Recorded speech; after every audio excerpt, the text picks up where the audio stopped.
আসছে। আমি জানি ঠান্ডা ঠান্ডা আমেজ আছে, কিন্তু আর যত দিন যাবে আস্তে আস্তে গরম হয়ে উঠবে সবটাই। আর সেটার সূত্রপাত আজকের এই ম্যাচের মাধ্যমে, এমএলএ কাপের মাধ্যমে সকালটা অলরেডি করে ফেলেছেন। এই মঞ্চে যারা উপস্থিত রয়েছেন তারা নিজেরা অনেক বড় বড় খেলোয়াড় প্রত্যেকে, কাজে দে আর গ্রেট প্লেয়ার্স। যেমন আমি বলতে পারি যে প্রতিবাদী দুদিন আগে দিল্লিতে গিয়ে দারুণ খেলে এসেছেন, আমরা দেখেছি। একটা জোরে হাততালি হয়ে যাক প্রতিবাদীর জন্য। অনেক প্রতিকূলতা পেরিয়ে স্বরাষ্ট্রমন্ত্রক, তাদের পুলিশ বাহিনী সব কিছুকে মোকাবেলা করে আজকে প্রতিবাদী এখানে রয়েছেন। আপনাদের যোগ্য সংসদ সদস্য রয়েছেন বিশ্বনাথ দা, আমার অত্যন্ত ফেভারিট। আমি মৌয়া অত পছন্দ করি না, কিন্তু আপনাকে খুব আমি পছন্দ করি। কাজে বিশ্বনাথ দা আমাদের one of our most dynamic MLAs, এবং তার সাথে রয়েছেন ভাঙড় তৃণমূল কংগ্রেসের আমার পরিবারের সকলে।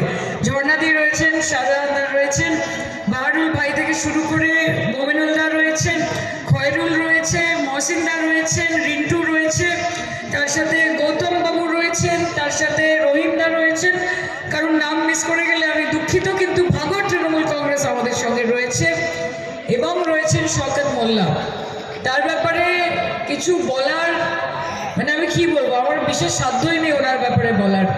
যখন আমি প্রথম ভাঙড় লোকসভা কেন্দ্র, মানে যাদবপুর লোকসভা কেন্দ্র এবং ভাঙড় বিধানসভাতে লড়তে যাই, আমার মনে আছে অনেকে অনেক কথা বলেছিলেন যে 5000 ভোট পাবে তো ভাঙড়ে সায়নী ঘোষ, যা অবস্থা। কিন্তু তারা জানতেন না যে সেখানে যিনি দায়িত্বপ্রাপ্ত ছিলেন তার নাম শওকত মোল্লা। তার কাছে 5000 কোনো ফিগার না, সে 50,000-এর নিচে ভাবেন না, এবং 5 লাখের ওপরে উনি যান সবসময়। কাজে আমি শওকত দার কাছে অত্যন্ত কৃতজ্ঞ যে ভাঙড়েও দারুণ খেলা দেখিয়েছিলেন, এবং আমরা এই বিশ্বাস ওনার ওপর রাখি, যেহেতু মমতা দি এবং অভিষেক দা দুজনেই সেই দায়ভার ওনার কাঁধে তুলে দিয়েছেন, ভাঙড়ের দায়িত্ব ওনার কাঁধে তুলে দিয়েছেন। এবং আগের দিন বারুইপুরের মঞ্চ থেকে অভিষেক দা বলেছেন যে 31 দক্ষিণ 24 পরগনা থেকে আমাদের হবে, এবং যেই একটি বাদ ছিল সেই ভাঙড়ও এবার তৃণমূল কংগ্রেসের জোড়াফুল সেখানে ফুটবে, এবং সেই দায়িত্ব শওকত দা যখন নিজের কাঁধে তুলে নিয়েছেন, আমরা ওনাকে এটাই বলতে চাই যে দাদা তুমি এগিয়ে চলো, আমরা তোমার সাথে আছি। কাজে অল দ্য বেস্ট। আগের বার ভাঙড় ভার্সেস ক্যানিং পূর্ব হয়েছিল, কিন্তু এবার কোনো কম্পিটিশন নেই আমাদের মধ্যে, আমরা মিলেমিশে এক হয়ে গেছি। তাই এবার নানান জায়গা থেকে, নানান জেলা থেকে টিম এসেছে, তাদের সকলকে আমাদের অভিনন্দন। খুব বেশি কথা বলবো না, কারণ দর্শকরা যারা এখানে রয়েছেন তারা প্রত্যেকে অপেক্ষা করছেন একটা টান টান উত্তেজনাপূর্বক ম্যাচ দেখার জন্য।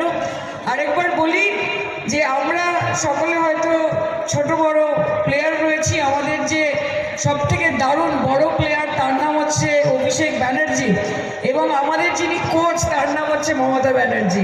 কাজে 2026 থেকে বাইরে থেকে যে প্লেয়াররা খেলতে আসবে, রিন্টু জানে তাদেরকে কিভাবে ঠেকাতে হয়, আমরা সকলে সেটা জানি। মমতা বন্দ্যোপাধ্যায় এবং অভিষেক বন্দ্যোপাধ্যায়ের নেতৃত্বে আমরা সকলে লড়বো, এবং শুধু খেলার জন্য খেলবো না, জেতার জন্য খেলবো। জয় বাংলা, ভালো থাকবেন। Thank you so much.